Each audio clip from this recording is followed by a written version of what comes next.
Hello, welcome to English Reading by Hidemi Woods. I'll read episodes from my books and talk about them. I hope you enjoy the show with me.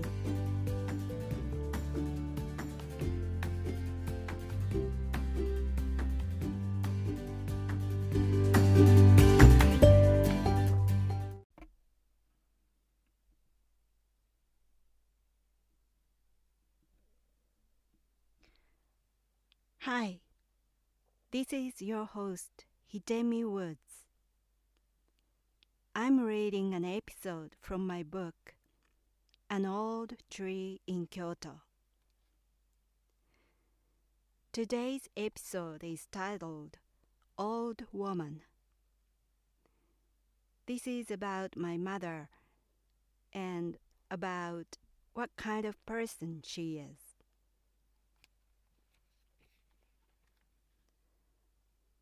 Old woman.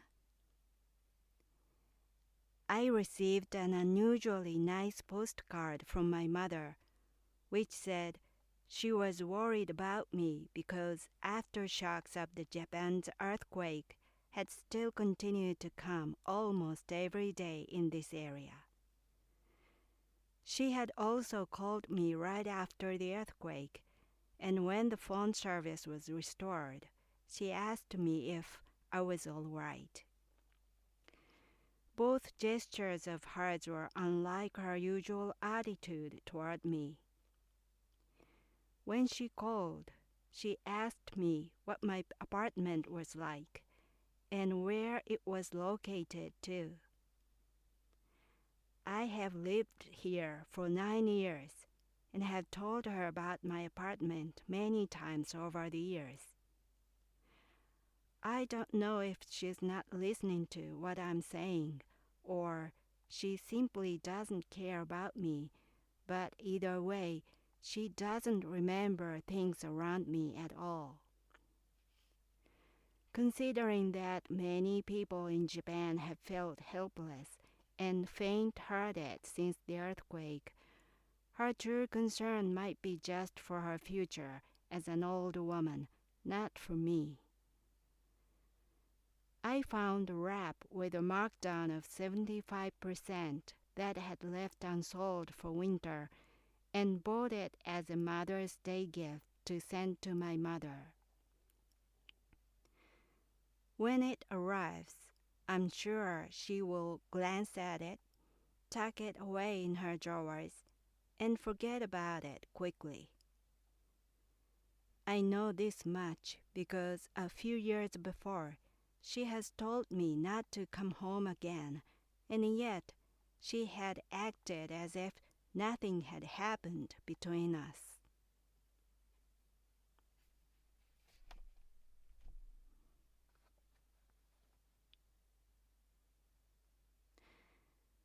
That was today's episode. The earthquake referred in this episode is the Eastern Japan earthquake, that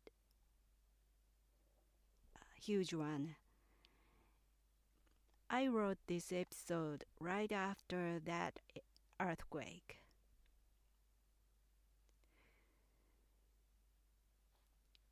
And my mother,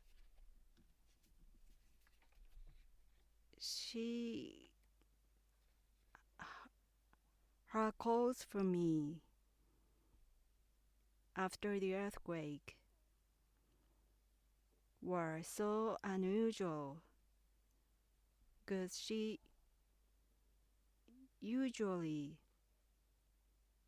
didn't care about me at all. So when I received those phone calls from her, I felt puzzled. I thought, what was happening to her? What's wrong with her? Calling me like that, worrying about me like that. It was so unlike her. She's not a kind person in nature at all. She's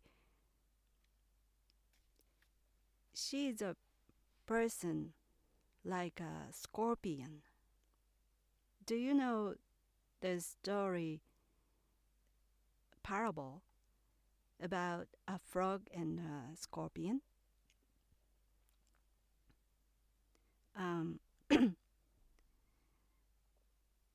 A scorpion wants to cross the river, but it can't swim, so asks a frog to help it to cross the river. And the frog helps it carry it on its back. And in the middle of the river, the scorpion stung it. Although if it does so, it runs with the frog. But it stings the frog. And both the frog and the scorpion drown. My mother acts exactly like the scorpion in that parable. She just I don't know why, but for some reason she just wants to do evil things to others by nature. Although her action returns to her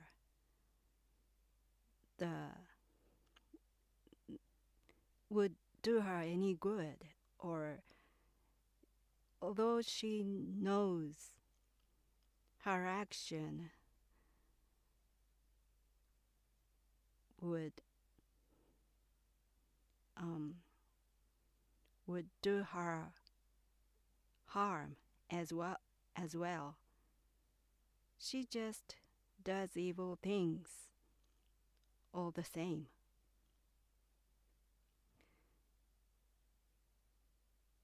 To me, it seems her purpose of living is to make others around her unhappy. She tries so hard to make people unhappy all the time. I think she is unhappy always. So she just doesn't want to be unhappy alone.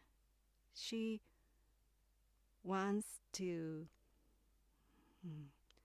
pull others into her pit and to become unhappy together. She just doesn't want to be unhappy alone.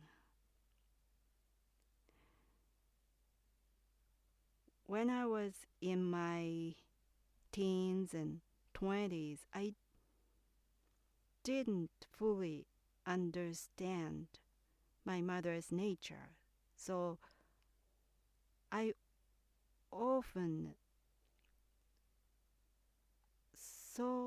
was often confused why she acted like the way she acted.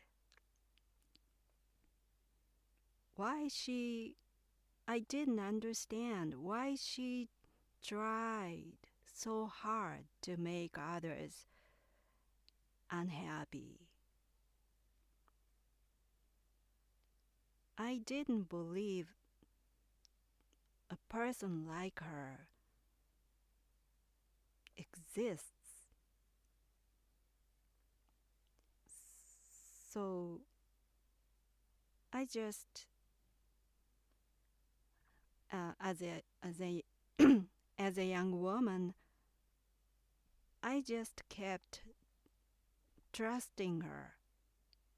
I didn't realize she was an evil person, so I just trusted her. And because of that, so many bad things happened to me. And I learned the lessons hard way. One day I realized and stopped trusting her. I finally knew her true self. I saw it. And then I stopped trusting her.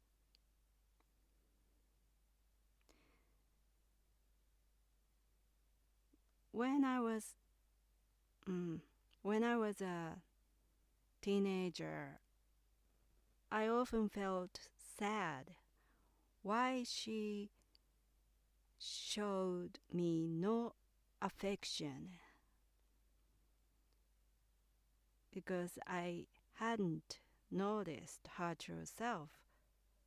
So I was just sad. Her attitude toward me was not affectionate. It was more like rivalry, so to speak. She didn't show any compassion to me.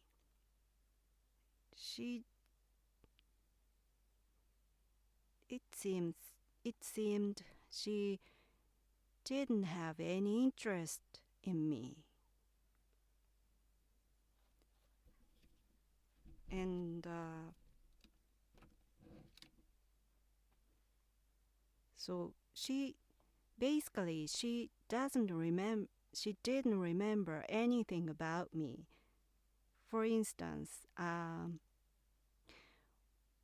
when I was catching up the topic that I had already told her a couple of days before, and I started, Mom, you remember I said that before, but that thing was blah blah blah, and she said, wait, what thing? What are you talking about? And I said, I told you, blah blah blah. And she said, oh yeah, right. And I, did you forget? Did you forget about it? And she always lied. And no, of course I remember. Yeah, I remember it right now. Yeah, you said that. Yeah, sure, I remember. But it's apparently a lie.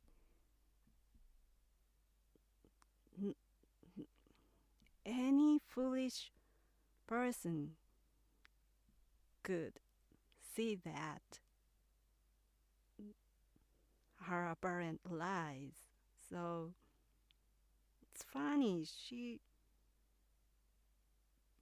She never remembered what I was talking to her. And of course, she didn't remember what I gave to her as a gift. And after I left home and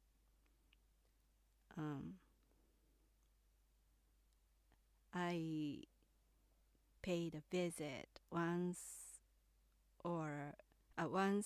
a year or once in a few years to my parents' house and spent some time with them, with my parents. And when I was leaving, my mother sometimes said, "Why don't you take this? I don't use this anymore." And she gave to me something that had belonged to her, like a scarf or apron or a sweater or a t-shirt. And often those were the gifts I had given to her a few years before. So I bought those items for myself as a result. In the end, they came back to me because my mother didn't remember. Those were from me.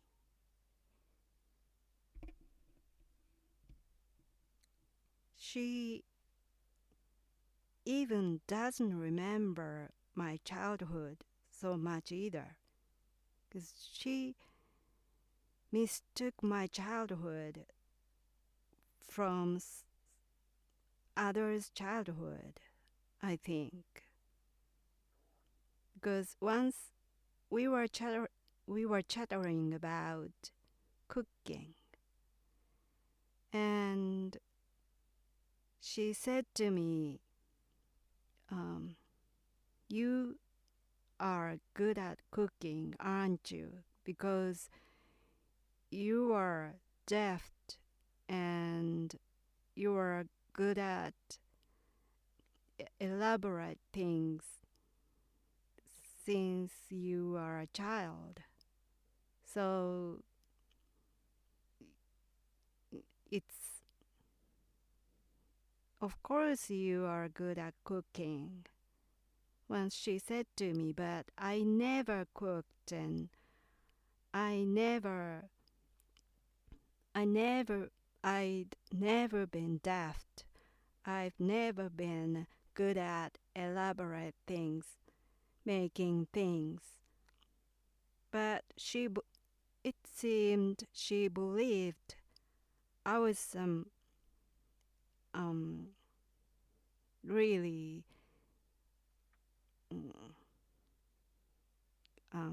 I was good at those elaborate things. So she even didn't care about my childhood. And the thing I really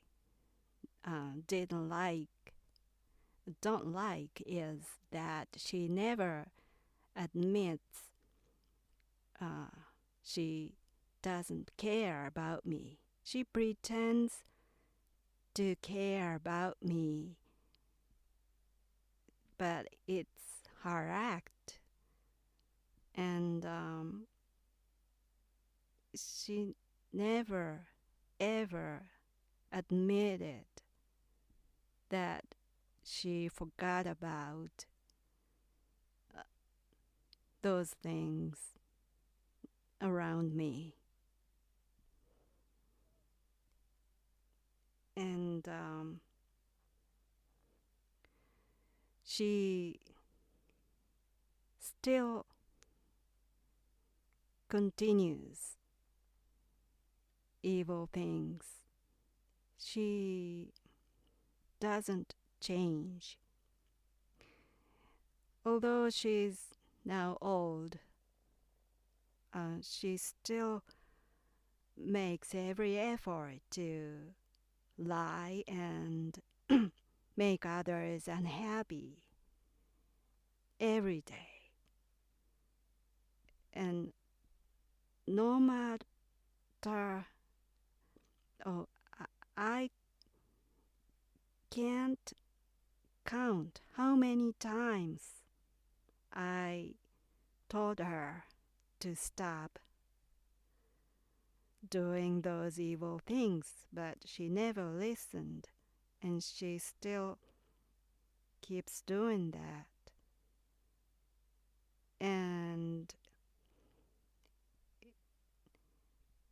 an ironic thing is, the more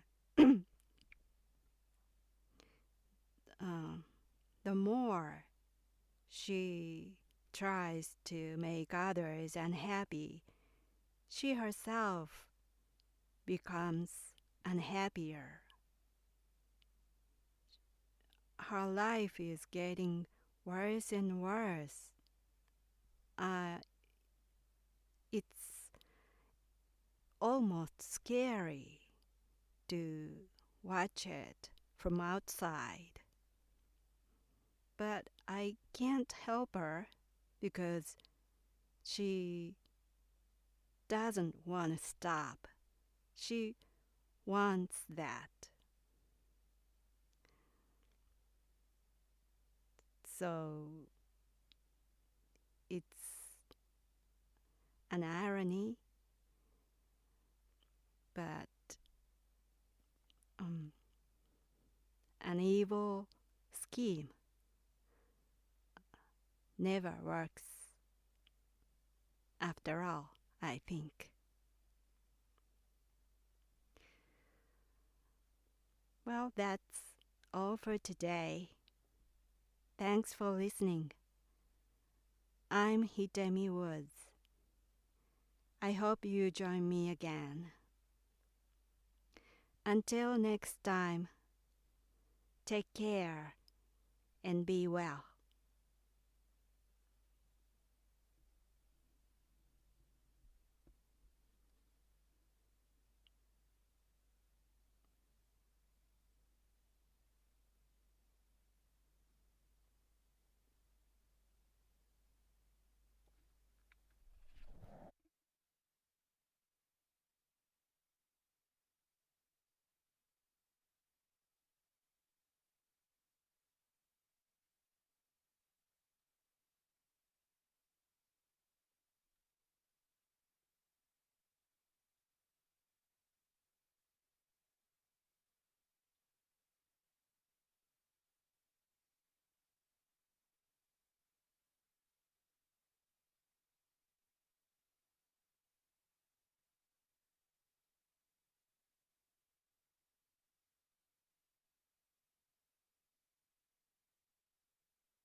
Audiobook, The Family in Kyoto, One Japanese Girl Got Freedom by Hidemi Woods on sale at online stores or apps.